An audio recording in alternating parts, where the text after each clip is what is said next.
Term passive income gets thrown around way too loosely nowadays. Every online claims to have some magic system where you just make money while you're asleep. Telling you the truth, nothing good comes easy, you know what I'm saying? You gotta put in that initial groundwork. None of the ideas I'm gonna talk about are get rich doing nothing ideas, but they're put in the work now so you can breathe later ideas. I'm gonna be going over 5 income streams you could actually build in 2025. I'm gonna give you guys I'm doing myself right now or I've seen work firsthand. The first one is Airbnb co-hosting, all right? Like most people don't even know about this. Everyone knows about the Airbnb arbitrage and all this other stuff, but it's a lot of money in property management. There's big billion-dollar companies. All they do is manage rich people's properties that don't want to take care of them. I'll give you guys how it works, right? Somebody owns the house. They just want to rent it out all the time. They don't want to talk to any customers. They want to deal with any cleaning, you know? Like they don't mind paying for the cleaning, but in terms of having to call a cleaner every time somebody leaves and comes into their house, you know, nobody who has bread like that is really trying to do that. They rather delegate the task and focus their brain power on something more important that can make them more money. This is where you come in. You don't need to own a single piece of real estate, right? You could get started tomorrow. Co-hosting is essentially when you manage somebody's property, right, for a percentage of the revenue from the booking. Let's say you're listing the house for $500 a day. It's a 75% occupancy rate, right? 500 times 30 times 0.75. That's about 11 and 11.5K you're getting monthly, right? 10 to 20% of that can be yours just for managing the people coming in and out of the house. Texting customers, letting them know the rules of the house, ensuring the cleaner comes in after, taking care of any disputes, any damages, shit like that. All you need to do is make a little front, make a little page, advertise that you do the service. You either reach out to someone who wants a long-term person and let them know about this deal, how you can do short-term rentals, make them more money, right? And they don't have to touch anything. Or you can cold message people who have B&Bs, right? Or rental properties that are currently doing short-term rentals and let them know, hey, I can manage everything for you. I just want 10%. A lot of people will take that deal in a heartbeat. Pro tip, what you can do if you have no experience, you don't really want to do all the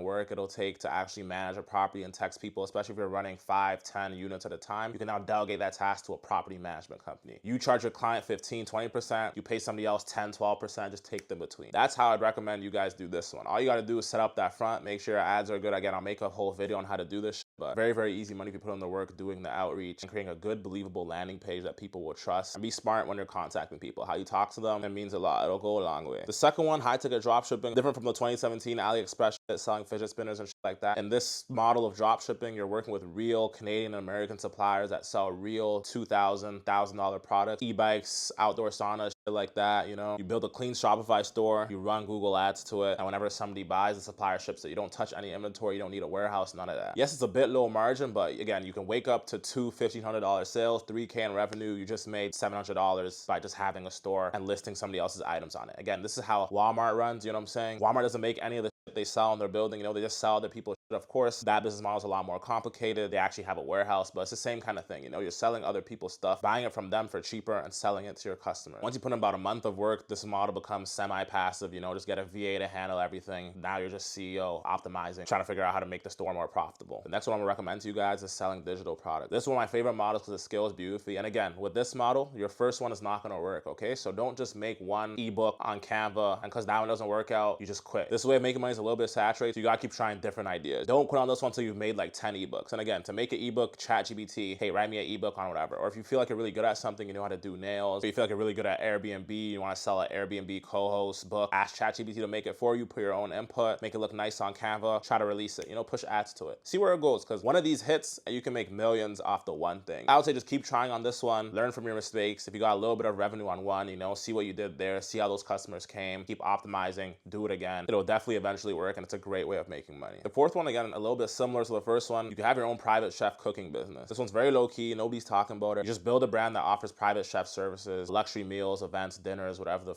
date nights, all that. But obviously you're not the one doing the cooking. You're basically just the marketing engine, right? Have the brand, have all these chefs under you, right? That can be at your doorstep within 24 hours as a selling proposition. They come with all the food. You can have a form that asks people exactly what they want from their experience, right? If they want the room decorated, you can add that service too. But again, you're basically running an Uber for in-home chefs. You handle the client acquisition part of it. The chef handles the experience. And of course, you take a cut. If you're smart, you'll charge 20% on every booking, whatever. And again, you can upsell wine pairings, photography, anything you want, you know what I'm saying? But this is just another way to make money. And again, you don't even have to be that skilled, you know, just have to be willing to go out there, market, and create a brand. Last one is crowdfunded real estate. So this one's a little bit slower. The platform's called Realty Mogul. I promise they're not sponsoring this, But you can basically invest in real estate for as low as $10. So you could buy shares of a property, right? That's gonna be crowdfunded. It could be an apartment complex, a warehouse, whatever. I'd recommend choosing an area you think is gonna see a lot of people move towards within the next 5, 10, 20 years, right? Invest there. This one's a lot slower, but it's a way of investing in real estate without having to buy a whole house and take out a mortgage. They essentially pay you dividends on your money every quarter. How the dividends are calculated, it differs from property to property. You get that quarterly dividend, and you can pull out your share in the house whenever you want, right? The longer you leave it in with real estate, the more it's probably gonna appreciate, as long as no stupid crash happens or whatever. It's not gonna make you cash off the rip, but it's a good way to invest your money. The best part of this one, you don't have to deal with any tenants, toilets, or any property management issues. So again, none of this is overnight money. If you want the fastest ones, I'd say the high ticket drop shipping. You could definitely get that up and running in 3-4 weeks if you put in a few hours every day, and the digital product, the ebook specifically. But again, all 5 of these, if you lock in, you can have a second stream of income that pays you without having to clock in. I've tested 3 of these myself, and they work if you put in the time. You know what I'm saying? None of this is gonna work if you don't put in the time. If you want personalized help getting any one of these set up, book a one-on-one down below. I'll walk you through whichever one fits your situation. Like, comment, subscribe. No fluff, no courses, just real game. Welcome to America.